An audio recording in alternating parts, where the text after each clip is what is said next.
Okay,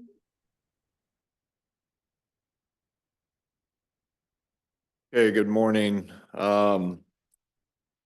We have an additional member who will be joining us shortly online, but we do have a quorum, so we'll get started here. I'll call the January 7th, 2025 Emergency Fire Costs Committee meeting to order. I see that Eric is present. Catherine is present. I myself am present, and we are awaiting Chris Johnson. Oh, Chris is now on. Okay. Um, is there anyone online that we need to ask for who they are? I didn't see any phone numbers. So everybody has their name or they are a known entity. Good. We'll move on from there. Uh, Committee members were emailed the meeting materials prior to the meeting. And these meeting materials will be available on the Board of Forestry website under committees, emergency fire costs committee, as soon as the meeting is over and we've prepared the necessary information and amended anything else that was a late addition. In terms of the chair comments before we begin, I want to note that we do have some upcoming membership vacancies. Both Chris Johnson, who has retired from his position, but remains a Eastern Oregon area landowner. So his status as a EFCC member is still good. But he has retired and we are currently recruiting for his replacement, as well as Eric Leese's term on the committee will be expiring in the year 2025. And so we've initiated some recruitment for that position as well. I believe Eric's position is in the spring, June, sometime. Okay, September 30th. So we're working through that process. Following our membership committee solicitation policy that we adopted last year, a notice has gone out to the required parties, and we I believe it closes tomorrow. So if you or anyone you know are interested in applying for those two membership positions, one being the Eastern Oregon area, the other can be a at-large, but needs to be a large landowner representative. At-large being across the state, any position. So yeah, that's where we stand with that. I'd like to also welcome to our group here and those who help this committee, Kelsey Ramos, who is not with us in the room, but maybe online. Good. Welcome, Kelsey, to the Protection Finance Unit as the direct bill coordinator, who is supporting the FCC and staff in a variety of ways. So thank you and welcome. ODF and OSFM, that work group.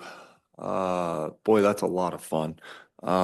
We are nearing the completion as a legislative session gets started. And I think people who are interested in that can await a report from the two agencies on the recommendations from that work group. I'll just leave that at that. And if Kyle Williams chooses to join us, he can elaborate more on there as well. Okay, that closes my chair comments for this meeting. And we'll move to the approval of the minutes of the September 3rd and November 6th, 2024 meetings. Mr. Chair? Yes. On the Emergency Fire Costs Committee special meeting dated November 6, 2024, on page 3, agenda item 4, on the second to last line of that item, I believe it should read, after I made my motions, and it was amended, all were in favor, both, insert the word both motions plural, carried unanimously. The motion there was a main motion and an amendment. And so it should read, all were in favor, both motions carried unanimously.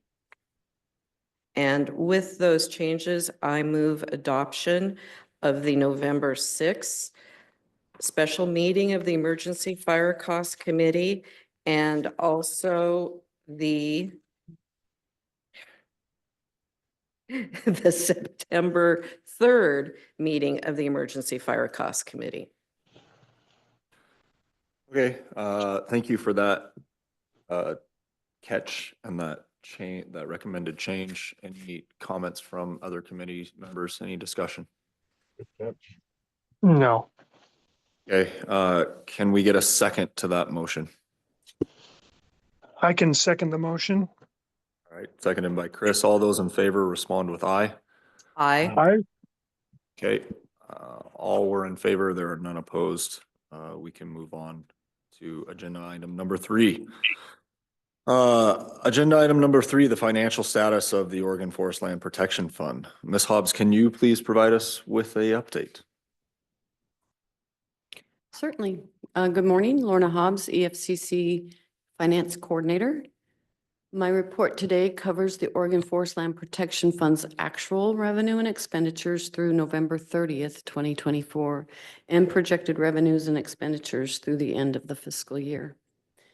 The beginning balance on July 1st, 2024 was $10,811,138. Starting with revenues for fiscal year 25. Sorry, this is pretty small. Kelsey, you can make it a little bigger probably.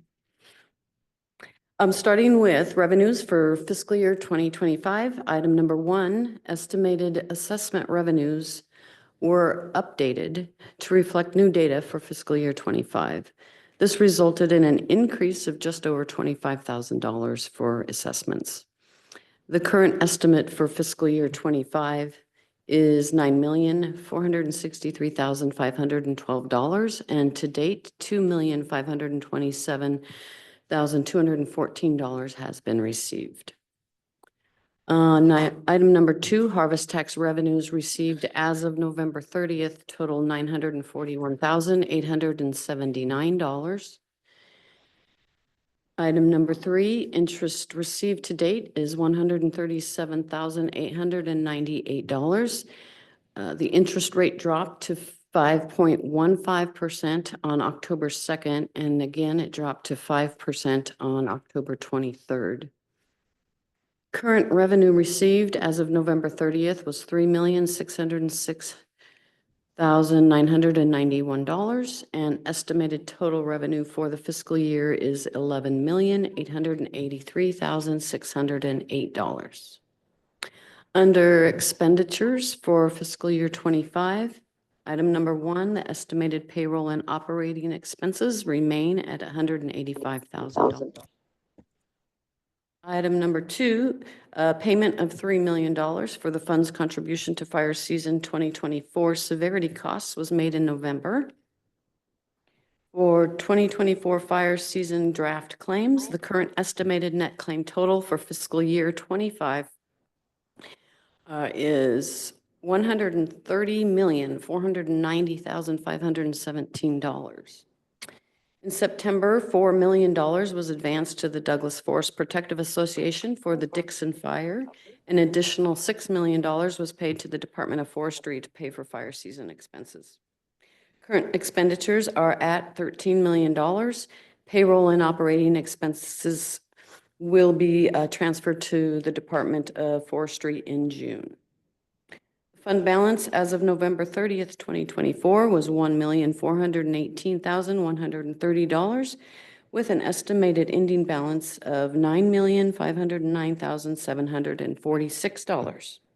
And that is the end of my report, unless there are questions. Any questions from committee members? Any comments?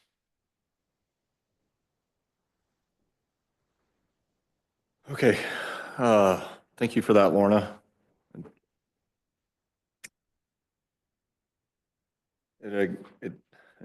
My comment basically is recognizing, and it's no surprise to anyone, the fire seasons that we have experienced and the cost of those fire seasons. We're operating a fund that is a just-in-time, money in, money out fund, year over year. So, but it's very important to recognize too that these are landowner dollars, landowners all across the state, and we have a fiduciary responsibility to manage those very responsibly and to take good care with those dollars and how they're used. And I appreciate that. That really works through the audit process. If there's no questions, we can move on to agenda item number 4, the weather update. Ms. Alcock, are you available? Hello. I am. Good morning. Morning. Happy New Year. The floor is yours. All righty. Appreciate you guys. Let me share this presentation I've got. Okay, so I'm calling this the winter weather update, and just kind of going to fly through some slides here. You guys are all familiar with the content normally. So in this briefing, we're going to just take a quick look at this winter season influence, which is this cool neutral ENSO status, or a weak La Nina, very weak La Nina. The ENSO is the El Nino Southern Oscillation. So these sea surface temperatures down in the tropics affect how our jet stream moves around the planet here and affects our weather as well. We'll go through some quick checks of current temperatures for the time period, really a couple of months worth of overall temperature. Precipitation, kind of where we sit right now, the snow water, where we sit right now, and our drought status.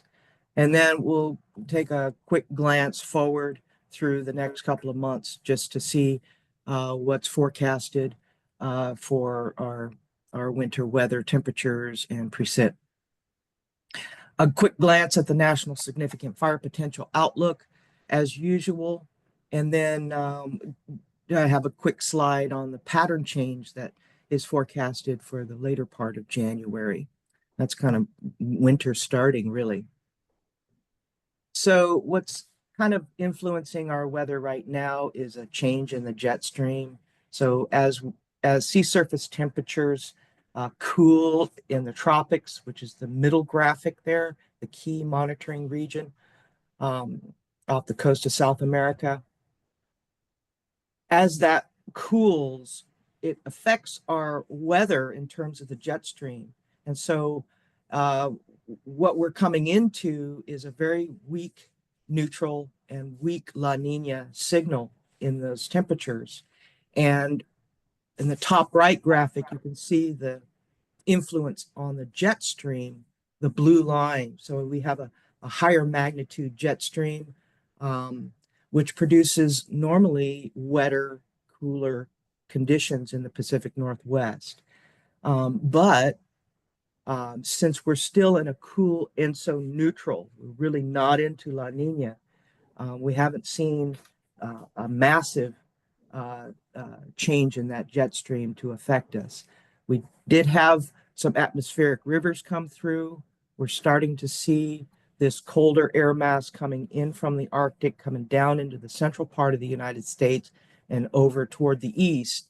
But here in the Pacific Northwest, we've got a good snow signature, but we really haven't seen those effects of a La Nina yet. So the folks are calling it a cool ENSO neutral. We're just below the neutral temperatures in the sea surface. And I wanted to show you that they're modeling the precipitation potential over the winter of 24-25. And we do see that there is potential for increased precipitation in the Pacific Northwest on that left graphic. So just kind of trying to monitor and learn more about how the El Nino Southern Oscillation affects the Pacific Northwest and our Pacific decadal oscillation. So the way the air and the atmosphere is affected by those sea surface temperatures and the wind movements that affect our jet stream. So just given the last couple of months, wanted to do a quick check on, where we're at, because we seem to have been experiencing warmer than normal temperatures for winter. And this is confirming that. In many of the areas, we're slightly 1 to 3 degrees above normal for October through December period. That's the big graphic in the middle. And then just a quick glance back at last year during this time. We had a lot more areas covered by a slight increase in temperature. So we're just above normal for temperatures, but still above normal. Doing the same look back at the precipitation. Where we're at right now is the top right. This is kind of by basin, so huge swaths of Oregon. And we're sitting reasonably well in terms of the amount of precipitation that we've had. And then the graphic on the left shows the last couple of months and getting good coverage in Southeast Oregon, up the swath through Central Oregon and in Southern Oregon. Last year at this same time period from October to December, a little bit worse shape, a lot less precipitation during that time period. So we're sitting better than we were last year. And for the October to December time period. And then while I was at it, took a quick soil moisture check to see what's going on there. No reporting on the west side, but on the east side is still not enough to really affect those soil moistures, about 8 inches deep. So still looking for some more moisture. A quick snow check, sitting pretty reasonable, except for the west coastal strip there. Sitting pretty decent for snowpack. We're above average. I want to draw your attention to the top graphic there. There's a kind of a dark blue line where the arrow's pointing. That's where we sit right now as of yesterday. And so we're above the kind of the average or the median in this case, which is the green line and that green swath that goes through the middle.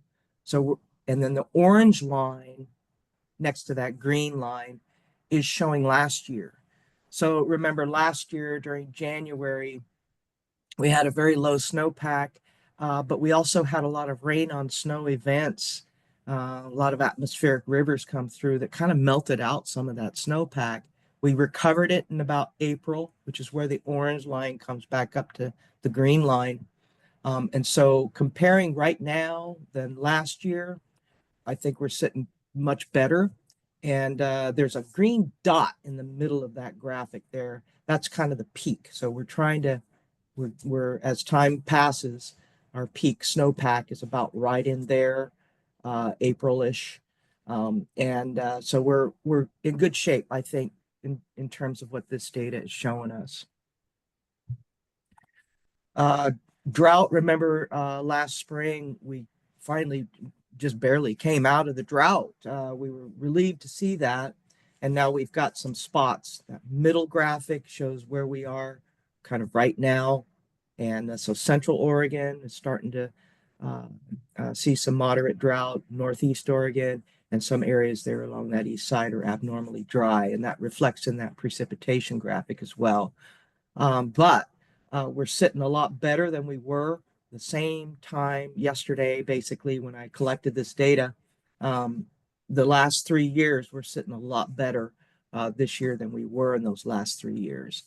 And the bit of good news is the seasonal drought outlook on the top right is showing that those drought areas that we're experiencing right now is that they're forecasted to be relieved and to be removed. It's likely that the drought will be removed, but we'll see as we go in the coming weeks and months here. So just really long shot here, just taking a look at the Climate Prediction Center's 3-month outlook. And so we're hoping that we get a real winter here with temperatures below average for the next 3 months. Hopefully, if La Nina takes effect, we're reaching the point of peak potential La Nina timing, and we're still in that ENSO neutral conditions right now. So, but this reflects the potential for that reaching La Nina, and as well as the precipitation. So that jet stream, we're hoping for a little bit more amplitude in that to bring some of that Arctic air down into the U.S. So there is a pattern change that the meteorologists are taking a look at right now in later January. And what I want to draw your attention to is the bottom three graphics. They show kind of air pressure systems, high and low pressure systems moving across the northern hemisphere. And we've been experiencing a high pressure system off the coast for the last couple of months here that has made us a little bit more warmer than normal. And we're seeing some of the models show that high pressure system moving up to the northwest, up into Alaska, which is the middle bottom graphic. They got the big red arrow there showing that it's going to be moving up. Two different model outputs show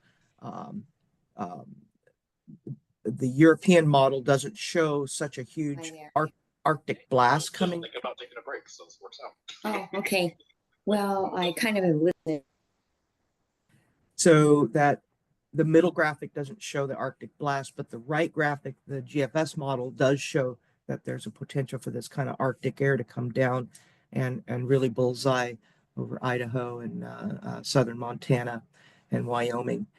So that's the latter part of January. And the Climate Prediction Center is also showing this 8 to 14 day temperature outlook, showing that here comes the cool weather coming in on the left graphic, and that precipitation, snow coming into the Rocky Mountains, the potential toward the end of January.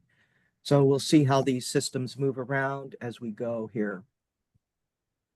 The National Significant Wildland Fire Potential Outlook, it looks very familiar during these winter months. Just drawing your attention basically to California. There's been some fire activity down there. They're experiencing those Santa Ana winds right now. And some areas, the usual areas down Texas and the southeast, eastern seaboard. So basically normal fire potential for the Pacific Northwest for the foreseeable future for right now. So we're in this cool, neutral ENSO pattern right now. It's trying to get toward a weak La Nina, not quite all the way there yet. We do have this ridging off of the coast, which made us warmer than normal in the Pacific Northwest. Snowpack seems to be pretty good at higher elevations. The precip seems to be reasonable, but we're looking at this pattern change in mid-January toward the end of January, where the ridge is going to move out and there's an opening for this Arctic air to move south. Until then, the next couple of weeks, forecasted to be a little bit warmer and drier than normal. We've got this little reprieve with the high pressure over us. So with that, it's the end of report. I appreciate you guys inviting me again to do these. I learn a lot and I enjoy doing it. So thank you. Thank you, Ms. Alcock. That's a thorough report. Always nice to see a fire potential of nothingness in the winter. If it was the other way, I'd be concerned. So, very good. Any questions from committee members regarding that presentation? Okay. Nope. Seeing none, we will move on to an update on the status of large fire cost collections. Before you get started, Kyle, would you please, just as a good reminder, give a very high level, very simpleton version of what type of fire might qualify to get on the list that we're going to talk about, right? And what may not, just so that we understand with some context of why this list is relevant and how it relates to perhaps state law. All right, yeah, I can do that. So Hello, sir. thanks for having me back, and want to send a thanks to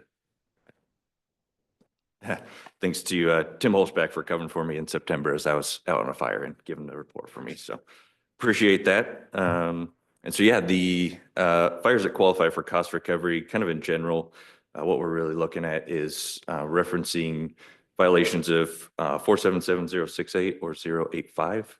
That kind of covers the operation, landowner world, and then the general public as well. So that would be anybody who causes a fire that's either willful, malicious, or negligent in the origin or spread of the fire, is what it mentions. So not only maybe starting the fire, but not doing their duty to prevent its spread, they can be held liable for the full cost of the fire for suppression, both district and extra costs. And so with the importance to this committee, you know, what I'm covering here is anything over $5,000 or more. And that's kind of for you all is like, at least under the old rules, the sort of the initial investment mark to where EFC starts to pick up investigation costs for those fires. And so kind of an outlook for you all as far as what fires either have extra costs in them or on the suppression side that we might collect or investigation dollars. So those are kind of the general ones. And you know, another law we reference is 477-120. It's kind of a limited liability law for operators and landowners. So if they do cause a fire, although they may do everything right, they do have some limited liability, and that is a cap of $300,000 regardless of the cost of the fire. So up to that amount is what they could be liable for, and that is only in the extra costs. The district costs don't come into play in that, as they already pay that normally, and the normal response kind of helps cover what they're already paying. So just the extra costs in those cases. Anything else you want me to cover there? Is that good? No, thank you. That was helpful for good context of what this list, why this list exists. Perfect. And it'll tie into maybe a follow-up item at the end that I have on here, so it'll be good. So yeah, in reference to the current update here, so over the last quarter, or since our last meeting, we got the top section there for just all the current claims that we have demanded out and are kind of working through the process on. 17 total fires there, total cost that's potentially outstanding of just over $15 million. So working through a bunch of those, a few that are getting pretty close, I think, to being resolved. One new addition in there, the one highlighted in green, the Neil Rock fire. I had originally reported or had Tim report for me last month that we did receive payment on that. That was incorrect, so I apologize for that. We had heard word that the payment was in the mail, but it actually did not show up. And so if you need me to amend that last report or give an edit, I can. If not, if this will do, we can do that. But we are still actively working that case. So hoping to see some money come in on that eventually, but did not come last time. And no new demands went out over the last quarter, you know, with the fire season as it was. And a lot of our stuff is kind of hung up on the cost certification piece right now. And our financial folks were pretty swamped just trying to get those operators paid and a bunch of audit stuff done. So a few of those are very close. I think I got 4 or 5 over the last week or 2 coming in. So we'll be reviewing those and hopefully have some new demands on the list for next reports. Payment plans and restitution cases, those are just kind of ongoing payments that we've got out there. Payment plan would be somebody who we've actually signed up to pay a certain amount per month or a payment over a certain period of time. Restitution are folks, usually would see those more in an arson or intentional set case where the court handled the cost of the fire for this. They're collecting it and distributing it to all parties that were involved in that. So money we've seen come in for that over the last quarter was just under $3,300. So looking pretty good, and that's about on average for what we've got outstanding there currently. And a few of those payment plans we're working on just getting back on track that I haven't paid in a bit. So one that we did have come in, we did send one case to the Department of Revenue as kind of one of our final options for action there. They can actually hire collection agencies where we can't anymore. So there's one account that we sent over there that they've been just started successfully collecting on. So good to see that they're helping us out on that end as well. And then we've got the closed cases on the next section there. So we did just receive payment for the Cougar Creek fire, just a full payment from the responsible party there. Penina, that one was closed. We kind of hit the end of the line for what was reasonably attainable for the case and wouldn't be cost prohibitive. And then Bull Springs, we did get a settlement for that, and we're actually able to collect a little bit of interest as well. So that interest in this case helps to go pay for some of those investigation funds that we don't normally get to collect since it's just suppression specific that we usually go for. So looks like just a little over 370,000 received. So pretty good. And then total year to date, so for the full calendar year, we received just under 2.6 million. So not too bad for an overall year there, especially with the busy fire season in the middle of that. And then the last section there, just as a reference, we've got a list as usual, just cases under investigation, just significant in nature. They would either have a fire team deployed to it, high public interest, kind of all sorts of things. But just because it's on this list does not necessarily mean that it'll go to cost collection.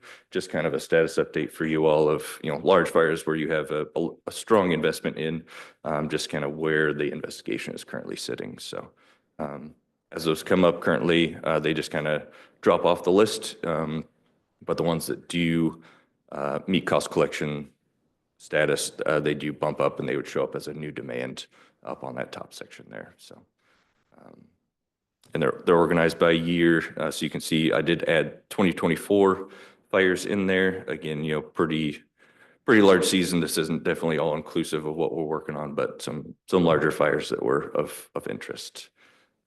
24 total for a little over 118 million, and that dates back to 2020. So any questions on that report before I ask my two follow-up items? I do note that, under the fires under investigation, there are 3 that you note that are awaiting a federal report.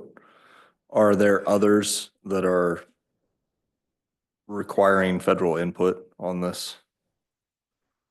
I think most of the ones that do are just the ones noted here.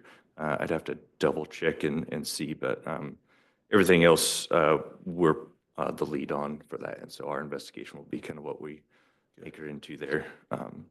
And I also notice, save for one of them, that they are 2020.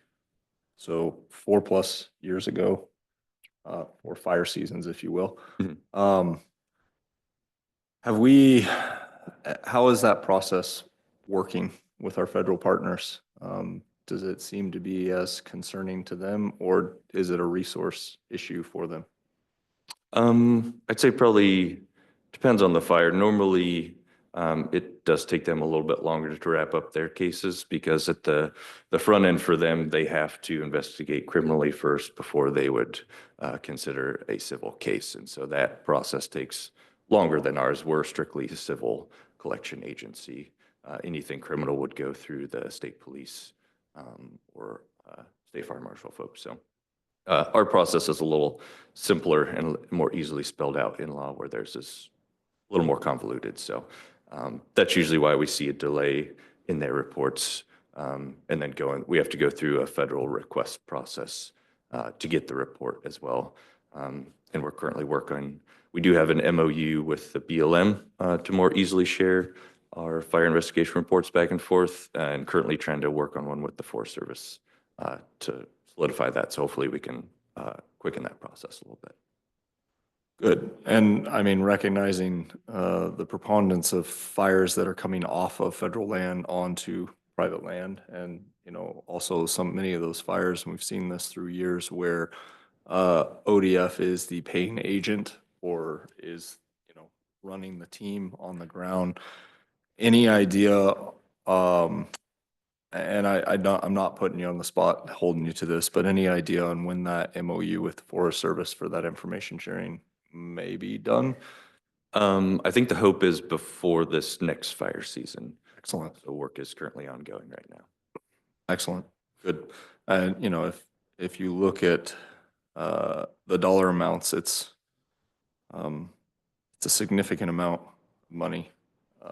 And the fact that it's 2020, I would just hope that we can start working through those, and that our federal partners recognize, that we have some skin in the game, and need for that information sharing to be able to quickly move through our processes. Yeah. So, nevertheless, thank you for your work. Any other questions or comments from committee members?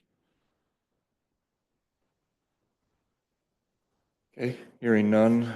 Yeah, you have one more? Yeah, just a couple of follow-ups. One mention, so we did get to meet with Nancy, Lorna, and some of our finance folks as well, just to kind of go over the cost distribution portion of our policy that was updated just over a year ago. So it was signed in November 7th. Just as we've, gone through some of these fund distribution memos that we're issuing on how we distribute funds when we get them back, and just making sure kind of policy is flowing how it should. We did identify that there need to be some updates to that, and we've kind of slightly adjusted as we've gone through the process anyways, just to be appropriate for what's in law and other policies. So just wanted to give you guys the heads up that the policy will be updated a little bit. And then also we took a look at the new rules that were just adopted and how that might affect some of the fund distribution stuff as well. I don't think really a major change for that case, just maybe more investment on the front end from the Oregon Forest Land Protection Fund. But we'll continue to just kind of keep an eye on that and make sure we're appropriately distributing that kind of in a adequate priority order, which is kind of what we're looking at there. So we've got a few obligations legally and through other agreements that we've got to meet before we distribute it back to districts and maybe to the fund. So covering that as well. And then also, we'd made a big change of putting a little bit more emphasis to the district assisting with cost recovery. And part of that was driven by just, a lot of those smaller fires that you guys don't see on this report are more strictly just district dollars. So trying to get them involved in the process now, with that potentially going away and not much for district costs being on some of those fires. And with working through some of these cases, we'll look to maybe scale that back a bit. There'll be some still some investment from the district as far as they've got the strong connections locally with maybe it's the responsible party, interested, BLM or Forest Service folks that we might need to communicate with. But then also from my end, making sure that not only the district is represented, but, the EFC, general fund dollars, anything else that's involved in that fire. That's kind of where my position helps to make sure that it's equally represented and we know where we're at on everything. So there will still be some investment there from those folks, but that might scale back a little bit. So more to come on those. And then the final piece was just really a question to the committee, and not a big need for an answer right now, but as of this report, with the change in the rules and more money for all fires coming in from EFC, is there a want or a need to maybe see an update to this report? Maybe it's not all fires in the state, because that might be a big list to put on here, but is 5,000 a good number for you folks? Does it go up to 10,000 or any other certain parameters you might want to see to make this more helpful for you, whether it's smaller or larger? So again, no need for answers, but just want to put that out to you guys for your thoughts. It's kind of mostly for your benefit, for what you guys really want to know. So and any follow-up stuff I can work with Nancy and Lorna on as well. So. Yeah, I appreciate you flagging that. We'll consider it, as I think I'd almost kind of like to see what it looks like following the current protocols that you have here, and then see if we need to make modifications from there. Okay. But recognizing that it's going to perhaps look a little different with the eligibility rule changes we adopted in November. So, okay, very good. Any other discussion from committee members? All right, we'll close that agenda item. That was a good update. Thank you. And move to agenda item number 6, setting the district deductible rates for the fiscal year of 2026. Nancy, the floor is yours. Sure, thanks. Nancy Hirsch, Emergency Fire Cost Committee Administrator. Just want to highlight Kyle's report, make a comment briefly there. Really excellent report, and he's been really, really great to work with and has a very excellent tracking system that he continues to improve upon and makes our lives a lot easier. So as it relates to the deductibles for fiscal year 26, there are no planned deductible increases in the Department of Forestry's 25-27 biennial budget. Therefore, no changes are recommended for the fiscal year 26 deductibles.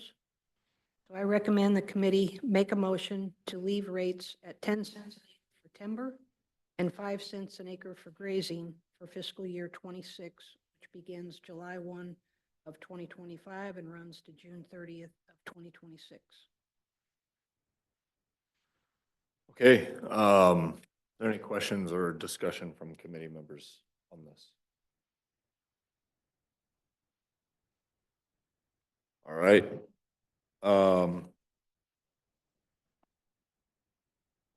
Can we have a motion, please?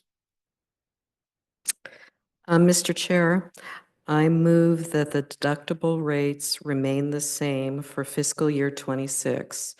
10 cents an acre for timber, 5 cents an acre for grazing for fiscal year 26, running July 1, 2025 to June 30, 2026. Thank you, Catherine. Do we have a second? I'll second that motion. All right, a second by Chris. All those in favor reply with aye. Aye. Okay, motion carries unanimously. There are none opposed. Thank you. We'll move on to agenda item number 7. Fiscal year 24 audit reports. Nancy, can you please lead us through this? Yes, I can. Thanks, Chair Gereltz. Nancy Hirsch, Emergency Fire Cost Committee Administrator. We are on schedule with this report. It's fiscal year 24, which was essentially fire season 23. The fiscal year 24 was an average net cost year at 35 million. Of course, that was at the time, that was an average net cost. So obviously things are changing. Audits were conducted with a team effort between the Emergency Fire Cost Committee and the Department of Forestry Business Services staff. We also had some assistance from a district business manager at Tillamook. It really, truly does take a team effort. Fiscal year 24 audits included spring fires that occurred in fiscal year 23. The statewide total for reversals of charges from the emergency fire costs eligibility back to the district or to a vendor or provider was $62,143.85. Reversals were up from $36,500 from the previous year, mostly due to North Cascade District's helicopter deductibles. All districts, except for Walker Range Forest Protective Association, had claims for fiscal year 24. Audits were held in April and May of 2024 and followed on the heels of a tremendous correction effort that was necessary that resulted from transitioning payroll to the state's Workday payroll system. There were 78,000 lines of data to complete the corrections of the issues found in Workday. The effort district frontline, along with centralized staff, made must be commended. There was over $9 million of corrections made to the Workday issues, getting them right. And as I understand it, that shouldn't be a huge issue going forward, but it was as a result of that implementation, and it was a significant body of work for a lot of folks. Fiscal year 24 statistics were 931 total statistical fires that burned 18,229 acres. That's compared to the 10-year averages were 1,024 statistical fires and an average of 110,358 acres burned. So well below the average on both of those. I do mention in the report, just a brief strategic investment highlight from the 23 fire season. ODF's multi-mission aircraft with night vision and infrared technology tallied 80 hours, 30 primary fire detections, and 3 live stream operational support missions. One of those operational support missions is also highlighted in the attachment to the report where some of the successful initial attacks are talked about. During fire season 23, 94% of the fires were caught at 10 acres or less. As I just mentioned, attachment 1, also during the audits, we host an open discussion with district and association operational staff to essentially walk through these responsible party fire cost recoveries, fires. And so we learn very early on anything human caused, operator caused. We're tracking those. We have them touch base with us on the strategic investments. And then lastly, in the last couple of years, the committee had asked for us to highlight some of the initial attack successes. So I've noted in that part of the report that the Protection Division actually started an annual award in fire season 23 for recognizing the outstanding work that initial attack crews do each year, essentially calling it the initial attack of the year. So multiple districts actually highlighted those stories and during our audit breakout discussion. And so for those stories that had been submitted, whether they won or not, I left those kind of peer as they were submitted and provided an asterisk on those. I'm going to highlight at least one of these amazing stories. I believe it was the one that won the ODF Initial Attack of the Year, which was the Priceboro Fire on the South Cascade District, the Sweet Home Unit. So Lane and Lynn counties somehow missed the normal spring and early summer moisture they usually get out. All the moisture seemed to go north and south of it. By August, they were well above normal levels on fire danger indices. We have at least one person in the room here that's going to relive this. On August 4th of 2023, about 3 o'clock in the afternoon, the Sweet Home Unit resources were dispatched to a large fire located near Priceboro Road in the foothills of the Coburg Mountains in Lynn County. The fire was spreading south due to strong wind blowing towards the Mount Tom community, which is accessed from a 1-lane road in Lane County. Mount Tom was the only road in and out. There were over 60 homes in the neighborhood. Fire size was about 25 acres just an hour later. Air resources were ordered based off reports of the column prior to the first engine, ODF engine, being on scene. Harris Fire Department responded as well as other neighboring rural fire departments. Oregon State Fire Marshal provided structural resources, which were mostly committed to the Mount Tom community. Lynn County Sheriff enacted evacuations near the fire. Additional helicopters and fixed-wing aircraft were ordered to the fire. 2 dozers and industrial resources responded to the fire as well. Crews worked to line the fire all night.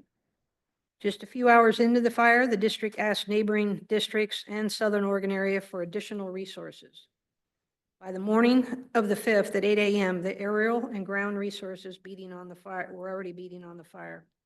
The fire continued to be pushed by wind and dry fuels. By the evening of the 5th, the fire was stopped a quarter mile from the Mount Tom community. Final fire size was 309.5 acres. This was a textbook ODF initial attack. All of the Southern Oregon districts and neighboring districts helped to keep this fire contained as small as possible and as quickly as possible. As I read that story, it truly highlights the complete and coordinated system, absolutely working efficiently on every aspect of it. And I think really the rest of the report stories also highlight really just tremendous success that, as we all know, don't necessarily hit the front lines of the newspaper, though I think that folks are doing a little better with that, capturing those small fires that get stopped. I hope you enjoyed reading them all. I recommend that the Emergency Fire Costs Committee approve the audits and consequently authorize payment of those claims as needed when they are finalized. That's the end of my report. Thank you for that. Before we get to the motion, I do want to say I really commend you. I know that you and a hardworking team do incredible work for the audits, and noting in the audits that there was I'll just pull out an example of double charge for vehicle mileage. Right, they're down. You're turning over every stone, finding everything that we possibly can. It is appreciated, and it's as a reminder, these audits, because I've sat in on several, sometimes just mistakes happen. And it's very, having been on the fire line and been through the finance tent, the amount of shift tickets that finance deals with is incredible on a daily basis. And so things are going to happen. And they have done, I've seen it over my years of fire, incredible work to get better and be on top of things and see fewer and fewer errors on, old term here, on the red dogs for my own fire experience.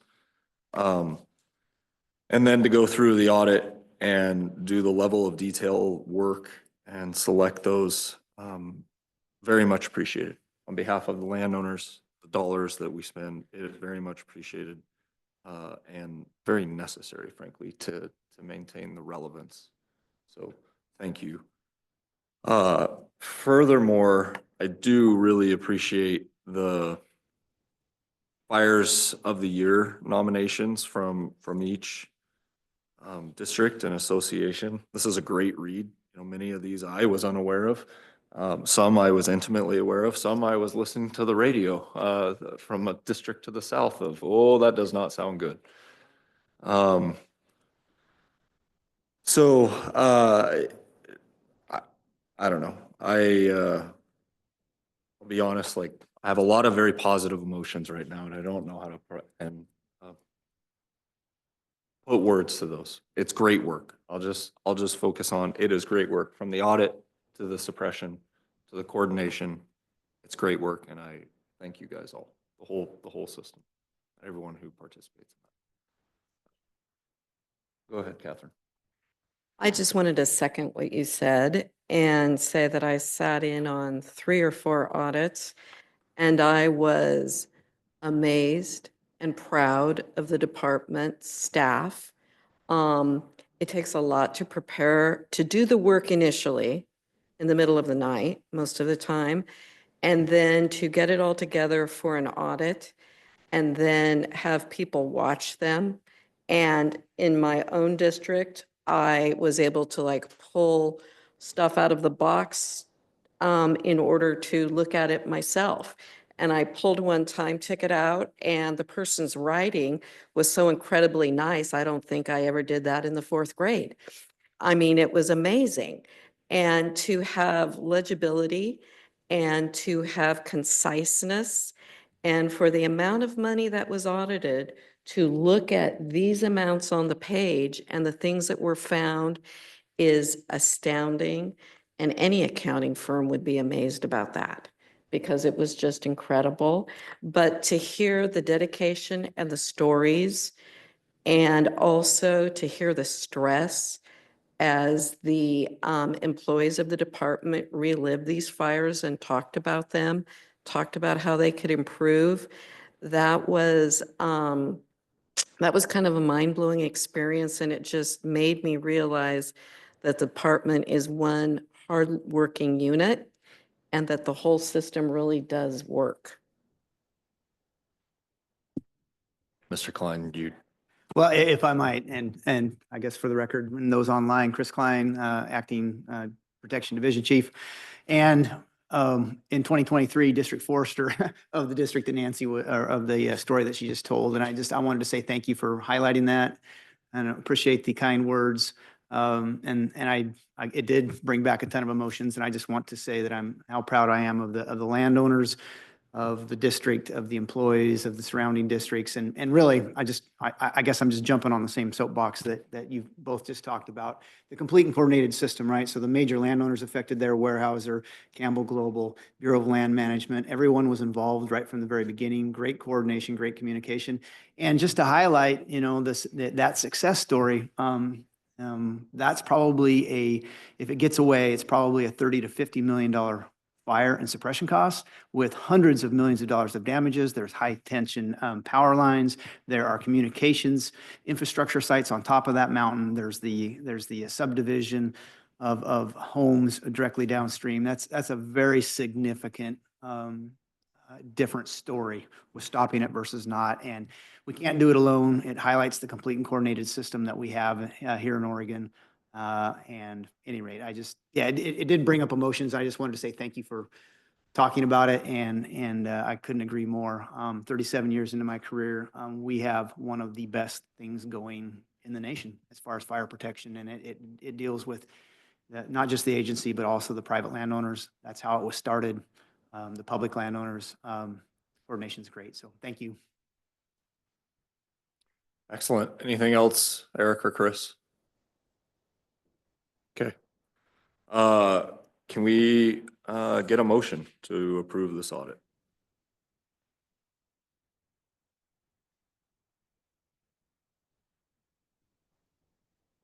You can go ahead with it, Catherine. Mr. Chair, I move that the Emergency Fire Cost Committee approve the fiscal year 2024 audit report for the Oregon Forest Land Protection Fund. The report is dated January 7th, 2025. Excellent. Thank you. It's you come in person to a meeting and you got to carry the motions. Can I get a second, please? I'll second that motion. All right. We don't want to disrupt anything. We got motions by Catherine, seconds by Chris. I know you're trying, Eric. I see you trying. Okay, so we have a second. All those in favor of the proposed motion, respond with aye. Aye. Aye. All right, the motion carries unanimously. There are no nay votes. Thank you. Let us move on to the business services report, please. Mr. Williams, Deputy Director, the floor is yours and take it where you like, please. Excellent. Thank you, Chair Girls. So for the record, Kyle Williams, Deputy Director of Fire Operations. As well online, our Acting Deputy State Forester, Kate Skinner. Combined, we wanted to give you guys a quick agency update. So I think I would actually cede the floor to Kate to start with. All right. Thank you, Mr. Williams. Good morning, everyone. We wanted to give just a few agency updates here and some critical personnel decisions that were made as we're moving forward into the new year. And I also wanted to just take time, Happy New Year to everyone. And I hope that you all were able to take some downtime. As you can hear from my voice, I was caught by the Christmas crud. So I'm sorry I'm not in the room with you this morning. So one of the updates I want to provide is the next couple days, we have a 2-day Board of Forestry meeting there in Salem. And that'll be the last meeting that Bob Van Dyke will be serving on our board. If you recall, Heath Curtis and Bob both filled positions that were vacant. And Bob did not ask for a reappointment, so he'll be finishing up his duties and like to thank him for his time on our board. And Heath will be continuing until we go through the process of appointments through the legislative session time period as well there. So I wanted to provide that. Also out in Northeast Oregon, we wanted to highlight Justin Lauer was selected as the district forester for Northeast Oregon. And if you recall, Matt Howard has retired. He's going to continue on this next summer as an IC for one of our fire teams, but Justin raised to the top of the interview process there. The good news is that he has a strong history there, but also was able to spend a lot of time with Matt, handing things off, getting introductions to local communities and partners there. So looking forward to working with Justin moving forward. I also wanted to add that we filled our safety manager position with Eric Pineda. He'd been doing this work for 6 months in an interim role. He's been with our agency for about 1.5 years, but that safety manager position had been vacant for almost a year. And so that's been a critical piece to work with protection, getting, of course, our trainings and our personnel ready for the season, but also just trying to bring that level of investigation, incident reviews, learning opportunities for all of us. And so I'm very excited to have Eric in that role. And also we're recruiting to fill the position that Eric vacated with his promotion, and hope to have that in place here ahead of the fire season to get that staffing back up. The last report I'll give you is Cal had let me know that he wants to move forward on the Deputy State Forester position recruitment sooner than later. So I think he's going to try to start that process either in January or February and get a person in place. So with that, I'm going to turn it back over to Kyle, who's going to fill in the blanks. Thank you. Excellent. Thanks, Kate. Barring any questions, I suppose we can go afterwards. Staying on the theme of personnel and striving for stability in our staffing and leadership, our protection division chief role has, maybe not everybody's been tracking, but technically, Mr. Chris Klein has been in an acting role for the last 13 months. I was talking to him this morning. He said originally he volunteered for 4 months, and we, as per usual, have abused him for the last additional 9. That's 350%. We squeeze out of that turnip, as per usual. So we are actually going to be interviewing next week to finalize a permanent person for that position. Hoping to have that settled by the 1st of February and get someone in there to move the division forward and on a long-term basis. So really excited about that opportunity. And we'll have that for you guys at the next, I'm sure your next meeting. We'll have a shining face here. The other one that wanted to make sure updated this group on is our Oregon Wildfire Funding Work Group progress. That's an effort that has been ongoing, shared between our agency and the Department of State Fire Marshal. We initially kicked off our group meetings in June. We met all through the fire season and the fall with the intention to try and help. The agency's purpose was to facilitate a conversation between what we've now come to affectionately refer to as the Fire 35. So 35 deeply invested stakeholders in our complete and coordinated protection system that range from ratepayers to service providers to everything in between. And it's been not a unique conversation, and I say that in that it's better part of 10 years I've probably been around in or involved in conversations similar to these, with the intention of finding some sustainable alternative funding solutions for our protection system, both fire service and the Department of Forestry. And with that, a broader actual set of outcomes too. Typically, they've been focused on how do we fund the suppression side.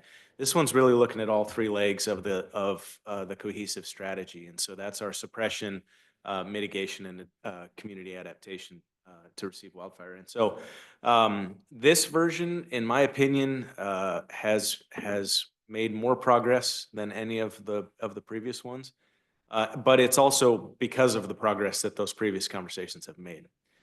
And I say all of that to say that we have one more meeting next week, January 15th, of the full work group, where they're really going to take on sort of a final narrowing of what had started as 70 plus potential solutions.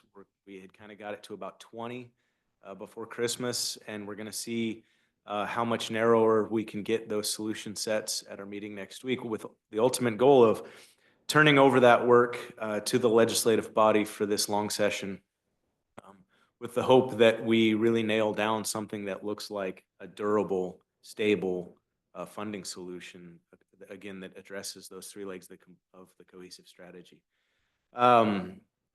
I think, you know, in addition to that, you know, we just came out of obviously a special session there in December. Clearly, the agencies were both in a really tough spot from you know, the fire season 24. We received $191.5 million. I'm going to wait and let James talk to you about what we've done with that money. But, you know, the awareness, I think, from a broader, both public and legislative scale is at an apex that we've never seen before. The need to really do something is at a point we've never seen before, and I'm very optimistic that we will achieve something in this upcoming long session. Both through the fire funding work group and also through the governor's recommended budget, you saw a significant marker in her recommended budget of $150 million upfront to help address net fire costs for both agencies. And Nancy, as you mentioned earlier, right, 35 million used to be the average. We have significantly outpaced that now. And so it's very encouraging to have that marker in the governor's budget. It tells me that we are going to make some meaningful progress in the very near future. And so excited about that. And look forward again to your next couple meetings to have, I think, we won't be quite done by your June meeting, but certainly we'll have a pretty good picture of what we're expecting. So that combined with the work that you've already done, I'm really excited about the future of our complete and coordinated system and our division, frankly, in terms of where we're headed and the good work that's being done. So with that, I think I would kick it over to James for some more good news. Yeah, Mr. Short, welcome. Sitting over there. Yeah, and I'm feeling a little under the weather today, so. So thank you for being here. Yeah, appreciate it. Chair Grelt, members of the committee, James Short, Agency Chief Financial Officer. So a couple items I want to highlight here. I have a governor's budget rundown, one pager that I've provided Nancy here in the email in the last 20 minutes. So she'll get that distributed out to the committee members for you guys to look at also. Second thing is agency financial report. So let's just go ahead and get right to the good news. You know, December 12th, we had a special session. Agency received $191.5 million, broken out into $82 million of general fund for net large fire costs. Remainder of the $109.5 million was for agency operations. And of that money, we have spent over $133 million since tell you the exact date. It's up here.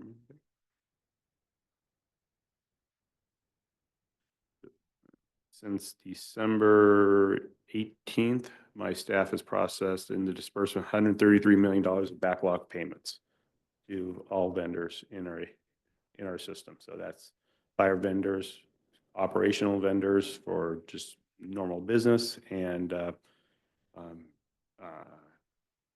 other state governments. Our backlog currently is sitting at $300,000. We currently have a couple active payment teams still going on in Central Oregon District and Klamath Lake. Fort Rock is one of them, and some smaller fires in the COD, and then I can't remember the name of the Klamath Lake one. Copperfield, yes, the Copperfield fire, and that one should be resolved soon. So we still have a lot of one-off payments to vendors sitting out there. Invoices do come in periodically throughout, and payment teams are still working, or local districts are working to get those finalized. So just a hats off to the payment teams, the district business managers, and the disbursement staff. They worked, around the clock to get this stuff in. And, they wanted to work Christmas Day, and I said, no, we guys get one day off at least. So, they did do that, but they got it done. And so we was proud of them it was an all hands on deck from all of business services, from general ledger unit to the revenue unit. Everybody pitched in to get that done. And then on another note, so we have currently $54 million in cash on hand. Today, we paid back DAS for the back payroll. So that's 3 months. So all payroll has been paid back to DAS, which is another accomplishment that we want to make sure we appreciate DAS for helping us out on that, but wanted to get them back their money that they needed to continue with their operations to going into the end of the biennium. So everybody, all programs have been made whole, And we're moving forward with the $54 million for the remainder of the biennium in cash. That's sitting about roughly 10 million above our 5-year average. So we're about in the same spot where we should be this time of year in cash. So next big cash injection will be from the protection program for the direct bill system when the invoices are due here mid-month. So do that until also the Oregon Forest Land Protection Fund will get their share at that time. Currently have $7.2 million of cash available in the EFCC coffers. So hopefully we'll get up above the $10 million mark soon. So yeah. And the protection program general fund balance as of today is $10.6 million. So there's still money sitting around. And looking in our projections show, we have been consistent with what we provided with CFO and LFO that we'll still have $5 to $10 million at the end of the biennium to going into fire season. What else I want to highlight? That's it on the cash report. Any questions? Comment? As a small landowner representative on this committee, I've been going out and talking to landowners and going to state conventions of landowners. And I've run into people who were waiting to be paid from our system, from how this fire year started out. And I'd like to acknowledge that these folks that were waiting to be paid were Oregon small businesses to a greater extent, and it was very difficult on them, but they waited to be paid. And it's a difficult situation that we find ourselves in, that the funding wasn't enough to pay them as soon as things were done. And these folks still had their basic business expenses, they still had their payroll, they still had their folks. And that they had, and their business loans. That's a difficult place to be in as a small business. I want to commend Mr. Short's team for, as soon as they got the money, turning that money around and getting it out there for the end of the year for those businesses. Great job. That's a lot of, that's not a very, that's a short amount of time to move a large amount of money, which only highlights the need for a funding source that allows us to pay our operators that help us fight these fires in a timely manner and make sure that that's there. So our complete and coordinated system that relies upon our partners and our equipment owners and the fire teams, that they're paid in a manner that allows them to continue to help us fight the next fire and the next year. Thank you. Thank you. Okay, governor's budget. So on December 2nd, the governor's released her governor's recommended budget. Agency did quite well in that for in my time as budget, director for the agency, and very positive that minimal reductions with the budget. Great work with working with our CFO analyst, Sione Fiolamahala, and just talking about our story and what are our priorities, and really helped us with a good budget here for this coming biennium. I want to highlight 4 policy packages in the governor's budget. We had a human resources workforce development package, and that was funded through a reprioritization of vacant positions in the HR program that they're using to create a workforce development. Forest Resources Division has a urban and community federal fund limitation package that for urban and community forestry grants. That's just a limitation. And then a couple other minor ones is the human resources also had a payroll transfer to DAS. DAS took over our payroll this biennium, so our payroll positions are vacated, and we transfer our positions to them so they can staff our payroll on our behalf. The Protection Division received 28 new other funded positions for the severity program. This is helicopter administrators, the can't remember, my mind's going blank with the cold medicine right now. The firefighters and the helitack crews, et cetera. This is just positions to help fund we do not have the positions for to implement these programs. So this is more of a technical package to get that moved through. And then finally, the special purpose appropriation for the for severity program at $16 million was included in there. And that moves out of, it's moved into the emergency board budget at this time. So it's no longer in the agency budget. It's a technical piece at the time. For capital construction, 5 major capital construction projects made it into the governor's budget. The completion of the phase 3 of the Toledo project was to replace the Toledo West Oregon district and moving it to Newport. That's the finish up the final funding to complete that project. North Cascade, Santiam replacement, bonding authority to finish that and start that rebuild of the office up in Lyons. And Klamath facility also has a package in there for burnt down of the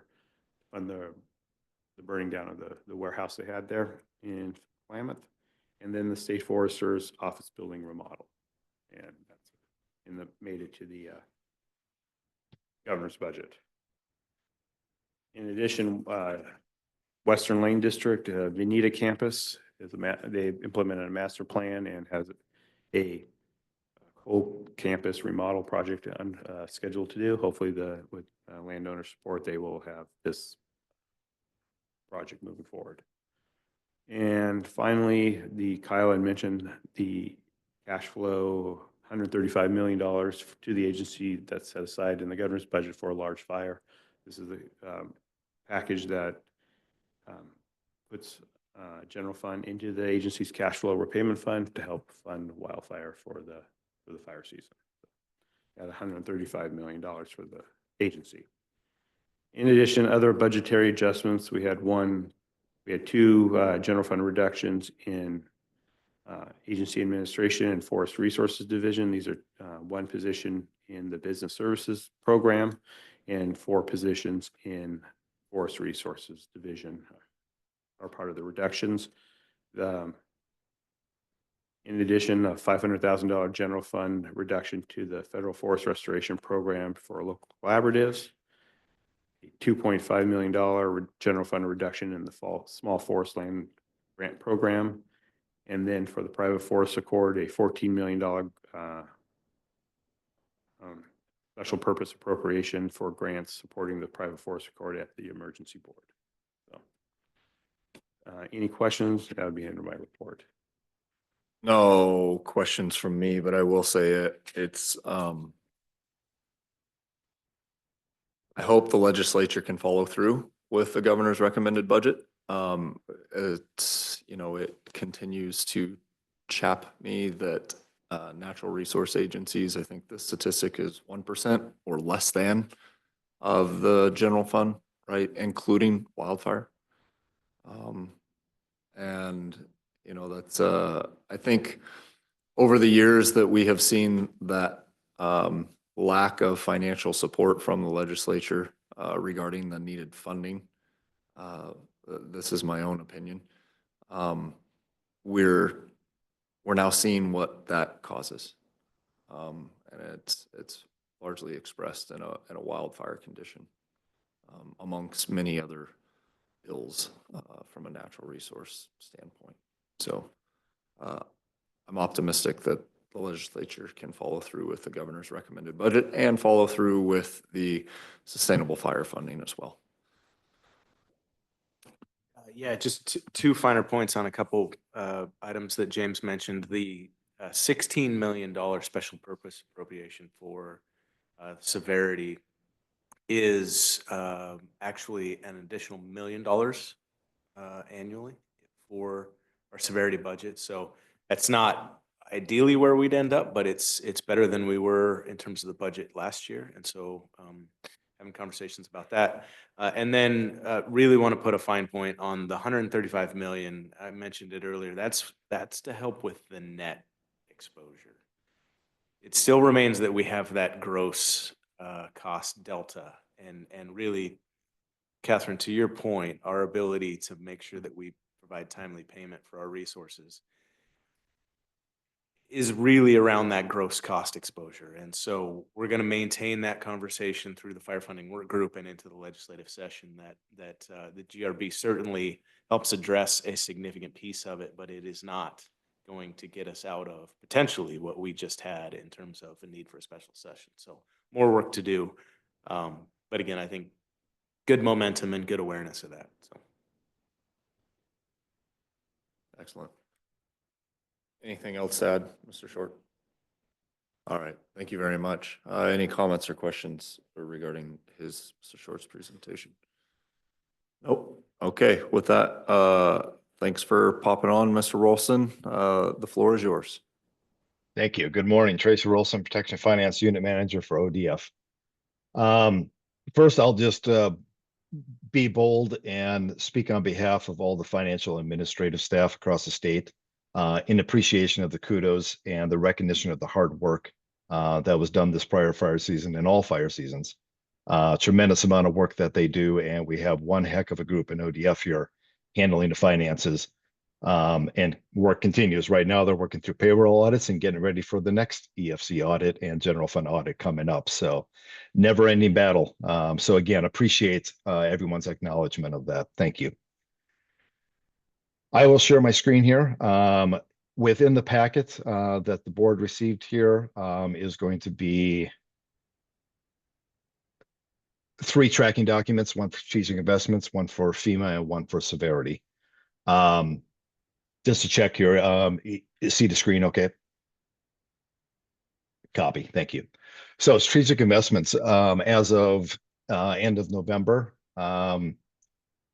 sitting at a remaining project balance of $759,717.74.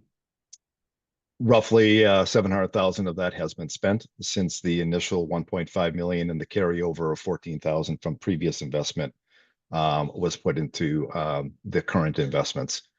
Undistributed funds still remains at 57,376.23. Second page of that same tracking report will be a little more detail of each one of the projects that were approved and the current financial status of those to get to our balances that I just reflected. Of note, though, when this report was pulled, there is a little bit of action, but not a tremendous amount of differences in December. But of major note, the DFPA fire license item number 7, within a week or two, that will be paid in totality. So that portion will be taken care of. And the remaining part of this report, again, is going to be some updates from the areas on where they're at currently with their projects. And I believe that Jamie Paul is going to give a little more detail on one of the projects here towards the end. With that said, with all these projects that are in place currently, districts should strive to have these projects completed before the end of the year so we can balance our books and run through these projects and their approved status at this point. I'll pause there if there's any questions on the strategic investments financial tracking. Nope, hearing none. Continue, please.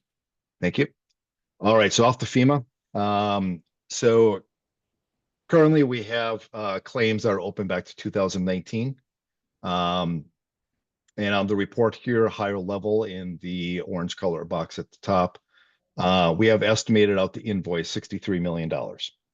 Now, of that, you'll see the 2024 fire season is 61 million of that. That's the fire season, obviously, we currently just went through. So with that said, we have 1.6 million of past seasons to invoice out yet. Part of those are tied to admin claims, which is going to be related to the financial admin staff performing the work in the audits and reconciling the packages, primarily Amanda Ogden, our FEMA finance coordinator within the Protection Finance Unit. So once all those are wrapped up, small dollar amounts to take care of, and about $6.9 million of past fire season to fully receive yet, running through the audit process with FEMA or with OEM. So tremendous work that's been done in the past, specifically with the 2020 fire season, to get that wrapped down and get it to a really good point here with money received for the agency. So tremendous work being done there to get these done as fast as possible. I'll come back to 2024 here in 1 second to give you a status update on that. But the table below that will give you the detail then of each fire that's still sitting in the claim, the dollar amount, and what it's tied to.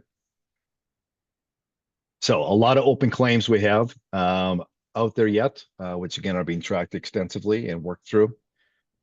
2024 fire season, a beast, right? 317 million gross, estimating between 61, $62 million of FEMA collection possibility there.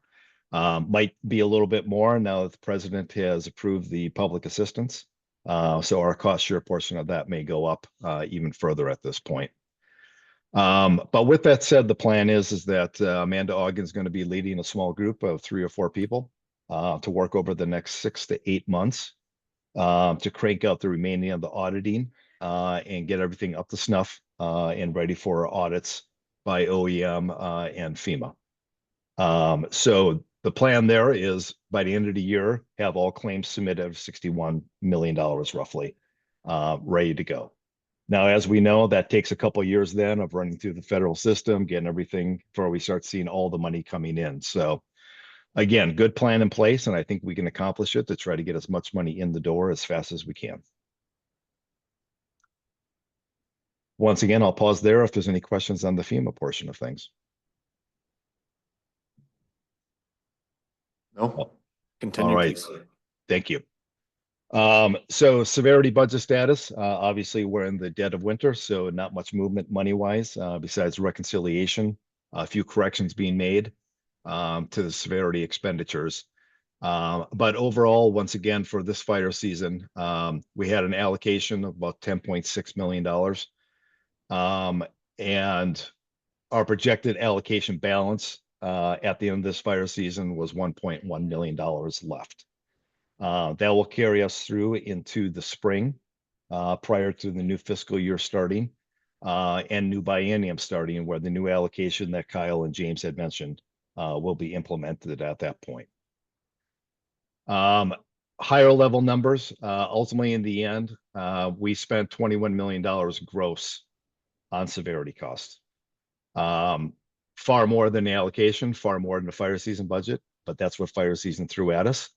But with that said, we also had a tremendous amount of recoveries through large fire fund or through billings to other agencies for use of those aircraft and personnel, as well as some FEMA pre-positioning claims.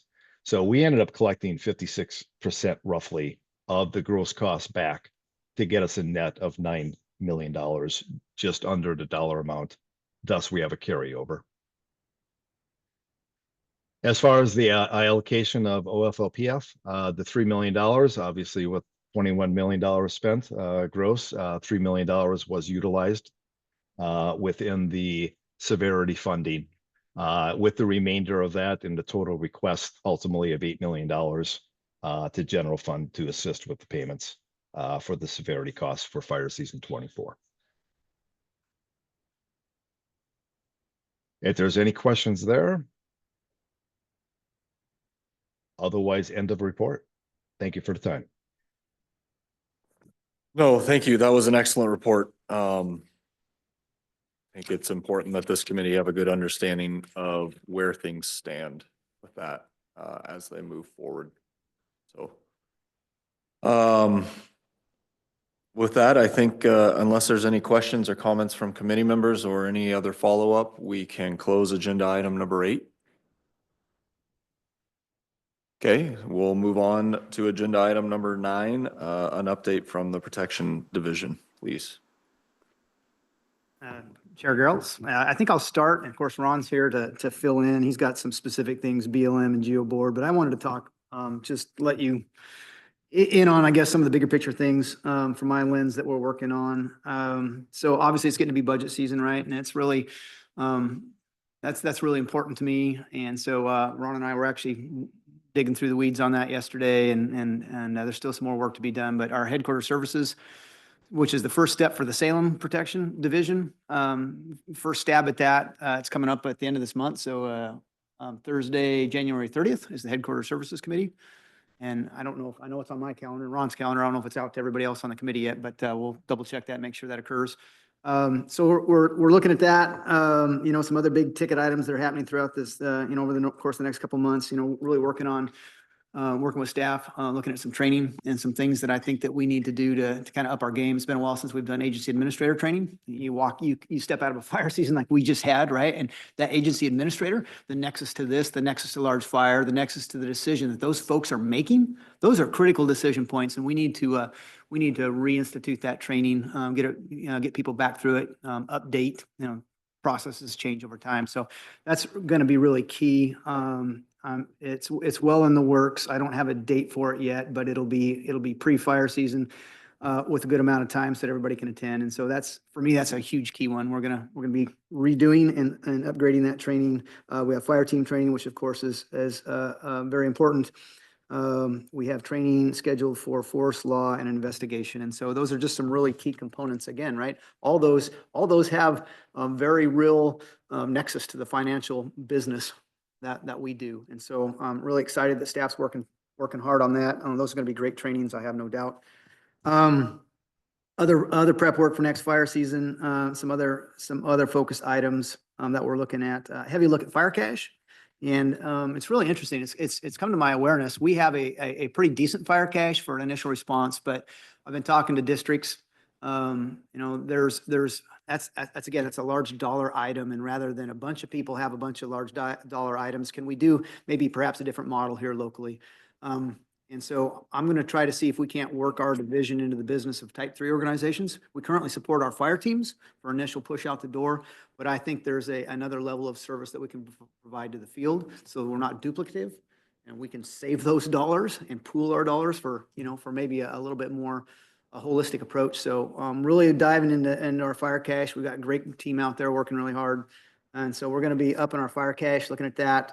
A heavy look, as Mr. Williams already mentioned, our severity program. And we talk about that, and I think about the downstream effect. A lot of it, as Tracy was reporting on the numbers, a lot of, you know, a ton of thought process and effort, you know, as we're budgeting a fairly small, because that severity program hasn't grown over time, didn't have cost of inflation into it. You know, some nuances to the severity program, for instance, the seats, the single engine air tankers, a very good tool that we use within that program. The country of Greece bought 30 of those aircraft, taking them completely out of play. So it's price and demand. The prices are skyrocketing while that program stays fairly static.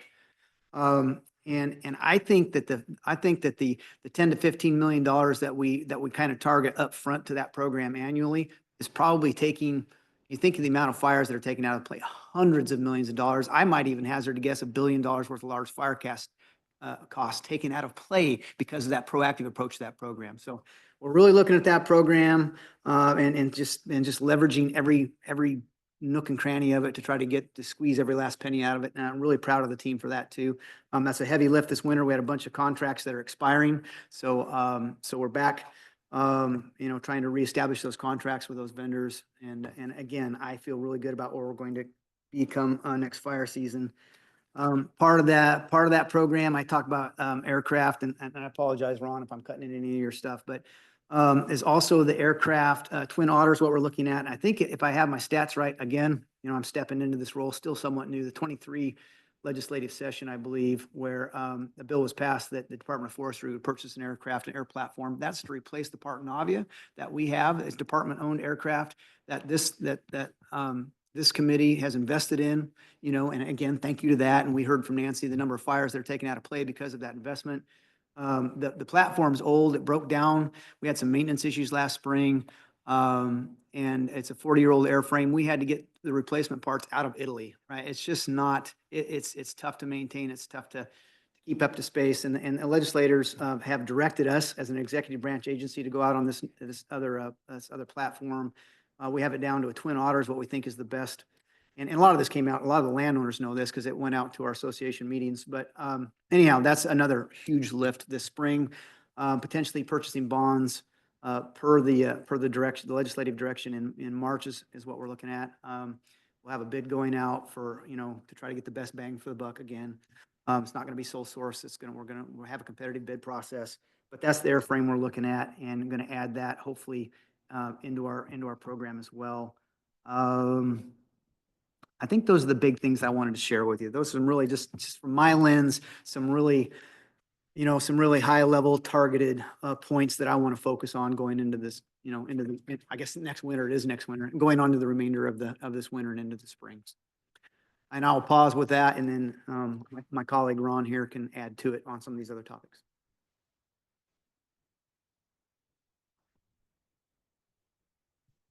All right, thanks, Chris. Good morning, Chair Geraltz and members of the committee. Ron Graham, I'm the Deputy Chief of Operations in the Fire Protection Division. Just a couple of brief updates since your last meeting in September regarding our BLM Western Oregon Operating Plan Agreement and our ODF Geo Board, and then I will be turning it over to Jamie Paul for the strategic investment proposal. I'll remain available, as are some others, for any questions on that as well. So since the September meeting, our ODF Geo Board met quarterly. We held our after action review with our incident commanders in December. That's our final meeting of the year. That was one of our last AARs of the season, and you'll hear about the remaining AAR we have to do. We have to recruit some new members to our Geo Board just due to retirements, promotions, movement within the agency, and other duties, fairly routine. Our focus for 2025 will be to continue to work on the succession management plan for our incident management teams. And the Geo Board will also support the Protection Division in our recommendations for the complex incident management course that we're sending a team to in 2025, as well as our transition. We're going to have dual certification for our incident management teams. We'll retain the traditional Type 1 certification, but we'll also carry the complex incident management team designation for our teams as well. So that'll be the focus of the Geo Board. For the BLM Western Oregon Operating Plan, since we spoke last time, the agency did submit the first invoice for the current fiscal year. That was processed and reviewed, approved, paid by the BLM in a fairly relatively short manner. Things are working pretty well on that front, I would say. And then the last AAR, official AAR of the season that will be conducted will be the BLM Western Oregon Operating Plan after action review on January 29th with our district staff and BLM partners as well. With that, that's really end of report for those two items. I'll turn it over to Jamie Paul, and then we can remain for questions. Good morning, Chair Geraltz and members of the committee. I'm Jamie Paul. I work for the Protection Division. I oversee special projects such as detection cameras and other technology upgrades. I'm here today with Ron from the division and Pat Scritt from Douglas FPA to present a joint proposal requesting your consideration for the allocation of strategic investment funds. This proposal continues the committee's previous 2020 SI fund allocation towards DFPA FireWeb licenses that Tracy had alluded to earlier. The proposal requests use of the remaining unallocated SI funds to continue use of the FireWeb service in Northwest Oregon and SOA associations for 2025. This will cover an unfunded gap for next year's fire season until the agency is under new contract with the vendor and long-term funding has been secured for 2026 and into the future. These SI funds would be used to purchase FireWeb software licensing for 1 year. FireWeb is in use across the state in modules as an enhancement to the detection service in SOA and EOA, and as a computer-aided dispatch platform in SOA and Northwest Oregon area. FireWeb has a third module for fire reporting and has been chosen as the replacement for the aging fires reporting system. It's a legacy platform that has been in use for nearly 20 years and has reached end of life. In your packets, you have a staff report that provides an overview of the FireWeb system functionality and an analysis of its benefits as a common operating platform for the agency. These include access to information through mobile web interfaces for the field, immediate enhancements to initial attack decision-making through access to real-time data, such as GIS layers and camera imagery, and direct uploads of fire data into federal platforms to meet reporting requirements of the Western Oregon Operating Plan. A project team is currently engaged with DAS to remove FireWeb from the existing EVS Forest Watch detection contracts that are currently paid through local district budgets.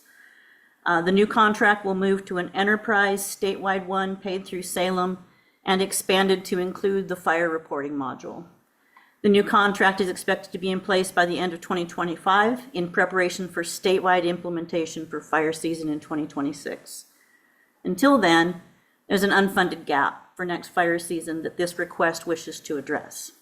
In this joint proposal, we request to use the remaining unallocated strategic investment funds of $57,376.23 to purchase West Side Fire Web licenses for 2025.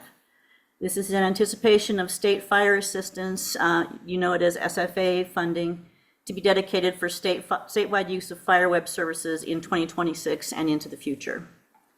In the immediate term, this proposal achieves a benefit to the state by continuing use of a proven dispatching and detection enhancement platform. It would provide much-needed relief to local district and association initial attack budgets at the very end of the 2023-25 biennium and after a record-setting 2024 fire season.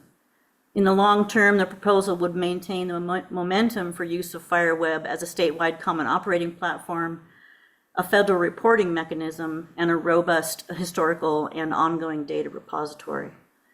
This proposal is the Protection Division's top priority for IT technology upgrades and for your strategic investment consideration. I thank you for your time today and your consideration, and Ron, Pat, and I welcome any questions you might have. Thank you. Will anything else to close off the protection update? Okay. I guess we'll open it up for comment and discussion amongst the committee at this time. Catherine, go ahead.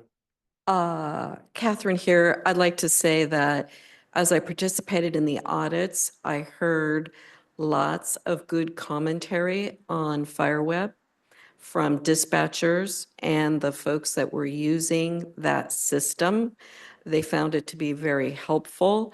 They found it to make their life easier and more efficient. And I just wanted to share that with folks. And these were the people on the ground doing the work.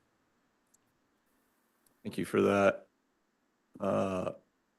Eric or Chris, do you have any comments before I speak? I have some No comments. I would support the, the use of that common platform. I think that's a good direction moving forward for the fire community. Yeah, I agree with that comment, Eric, that I have some firsthand experience with FireWeb and also through my local district, their use of it and their preference for it.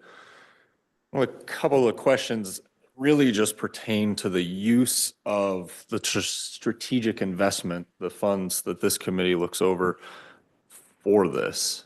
And, of the $57,000, help me understand what the total cost for these licenses are? Are we paying all or a portion? Yeah, I can answer that. It would be $45,000 to cover the Northwest Oregon area licenses. Northwest Oregon area is the one area that does not have detection cameras, so they're not bound by the existing detection contract. So $45,000 for Northwest Oregon area, and the remainder would be available to DFPA and CFPA as an offset. It would not cover their entire costs. Okay, so it wouldn't cover their entire district costs for this year until it moves to an enterprise would be picked up at the district. So this is to just help alleviate some of those unanticipated district costs. Yes, sir. Okay, thank you.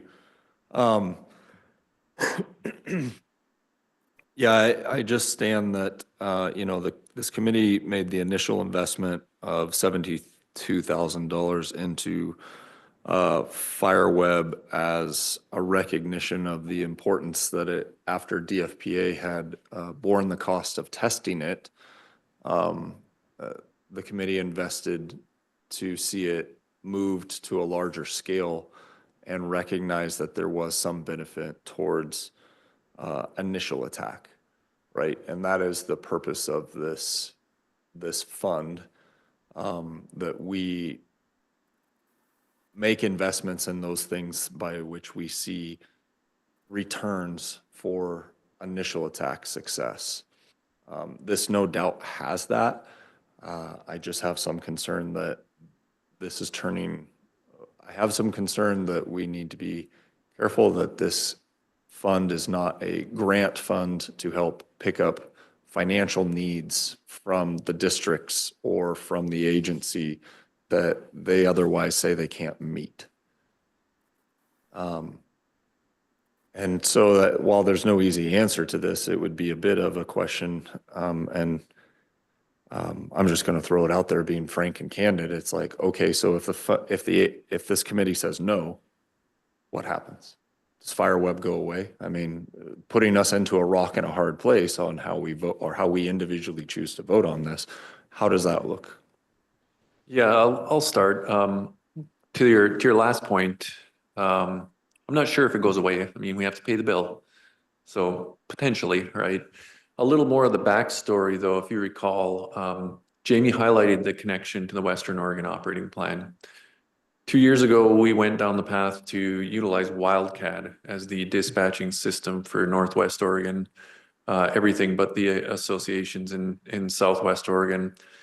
And we were unsuccessful in getting that project implemented due to the vendor and not being able to meet the requirements and give us that program and implement it and train in a timely manner. The unfortunate mistake was the availability of FireWeb being introduced at pretty much kind of a beta project to Northwest, if you would, a really good deal in a very timely manner. Thank you, Kyle, for supporting that and saying we're going to make this move. We're going to meet the requirements of the Western Oregon operating plan. So that created this unexpected funding ask because we weren't anticipating going that direction.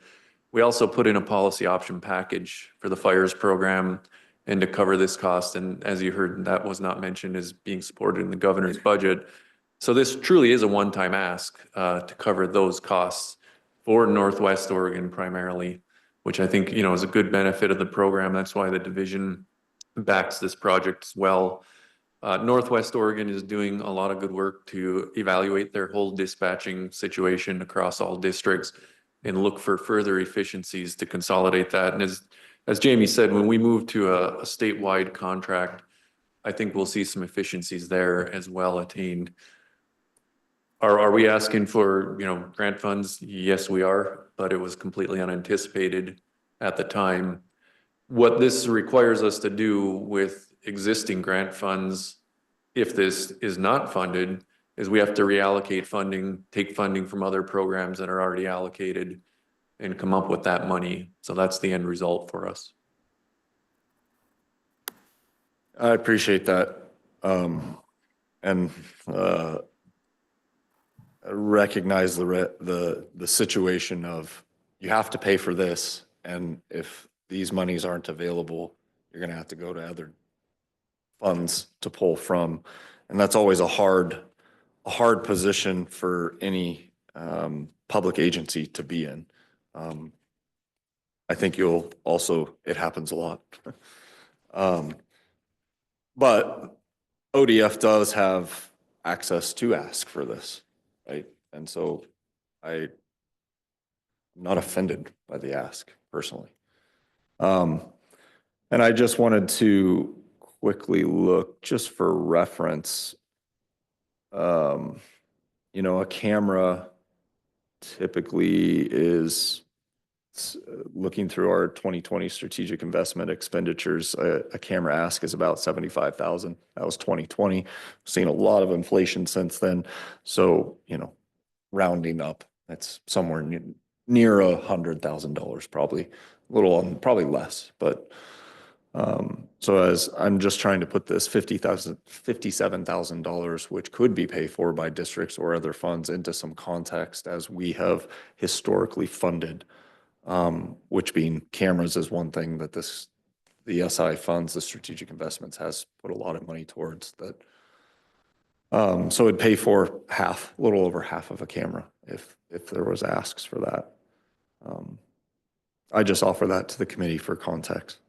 Any other comments or questions? I'll cease speaking.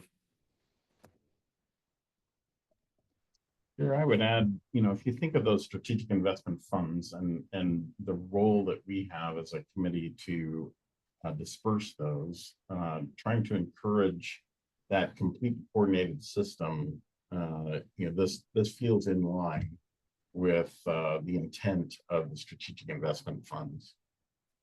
Just my thoughts. Yeah, that's a fair statement. Chris, any comments?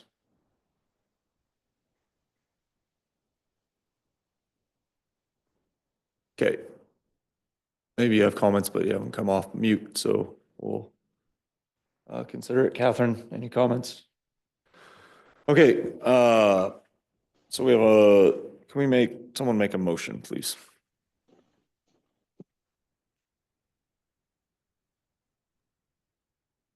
Chair, I would move that we approve the request for the strategic investment funds balance to be used to cover the gap in the FireWeb platform adoption. Okay, thank you for the motion. Before we move to a second, I want to make sure, Chris, it does look like you're off mute. Can you confirm that you can speak and hear us? Yes, I can. Sorry about that. Okay, did you have any comments or discussion? Nothing further, no. Okay, do we have a I- second? I Oh, go ahead. second the motion. Thank you. All those in favor of approving the motion to take the $57,000 and move it towards a FireWeb license, reply with aye. Aye. Okay, that's 3, and I will cast an opposed vote. Thank you very much. The motion carries.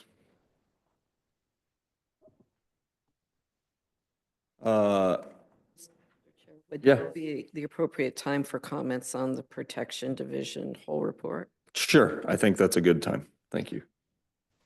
I would like to thank everybody who works in the Protection Division for working on this very difficult 2024 fire year. And your report shows that you are doing and have a commitment to continuous improvement, to look at what you could do better, to work at succession planning, to figure out how to be cross-trained, and be more efficient and effective, and I appreciate that. I'm looking at the people attending, and I see lots of people from the Northwest Oregon District. Thanks go out directly to you folks also. The commitment to the fine work that you do and to continuous improvement is what is going to get us through this next fire year and this transitional time period, and gives the department hope to keep on going when things are looking dark, because they looked dark this last year, and except when they were looking too bright. So I really appreciate all of that. And this is just kind of my cheerleader thing, saying, keep up the good work.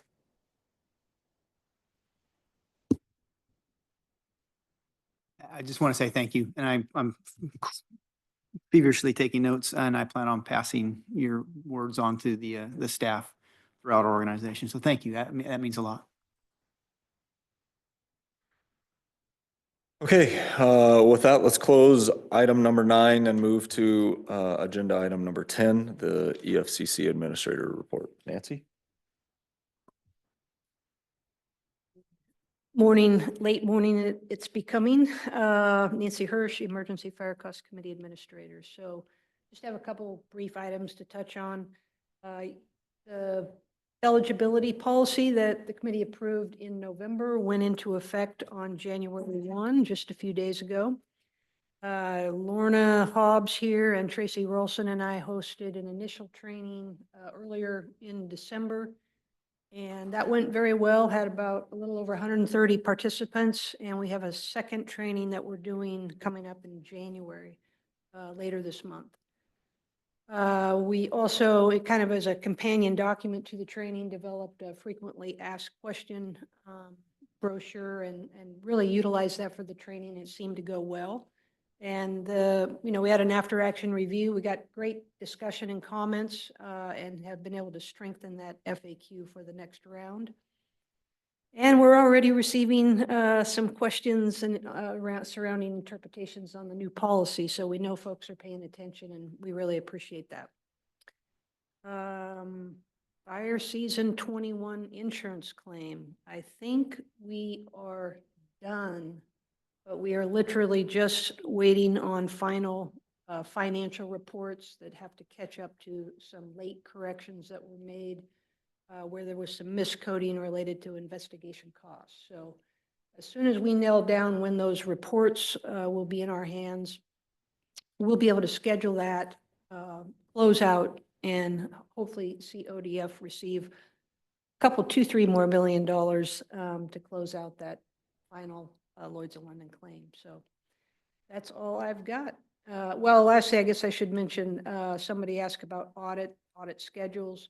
Lorna will be on point coordinating that here about another week or so out.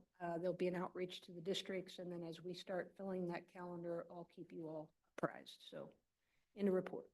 Excellent. Thank you. Any questions or comments, committee members? Okay. With that, we'll move to agenda item number 11, the public comment. Go to the order. Would ask that any public comments, please use the raise your hand function or turn your video on so we can see you. We'll pause for less than 10 seconds to give an opportunity.